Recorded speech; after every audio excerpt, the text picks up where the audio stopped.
Skin care ගැන කතා කරද්දී ලංකාවේ මේ දවස්වල ගොඩක් අය අහන්නේ හයිඩ්‍රා ෆේෂියල් එක කරනවද කියලා. එහෙම නැත්නම් හයිඩ්‍රා ෆේෂියල් එකෙන් මොකද වෙන්නේ?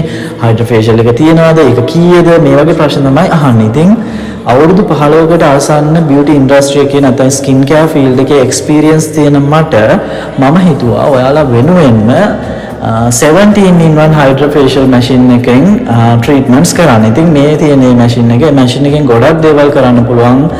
Microdermabrasion, anti-aging treatment, skin brightening treatment, එතකොට watch removal, LED light therapy, microneedling ඔයගේ ගොඩක් දේවල් මේකෙන් කරන්න පුළුවන්. ඉතින් ඔයාලට හිතෙනවා නම් ඔයාලගේ skin එකටත් hydra facial එකක් ඕනි කියලා මගේ එක්ස්පීරියන්ස් එකත් එක්ක මගේම ටෙක්නික් එකකට හොඳ ට්‍රීට්මන්ට් එකක් කරගන්න ඔයාලට එන්න පුළුවන්. මේක තියෙන්නේ ඇතුල් කෝට්ටේ. ඉතින් මට කෝල් එකක් දෙන්න. මගේ පේජ් එක ෆලෝ කරන්න. ස්කින් කෙයාර් විත් ඉෂු මේ වගේම වීඩියෝ එකකින් අපි ආයෙත් හම්බෙමු.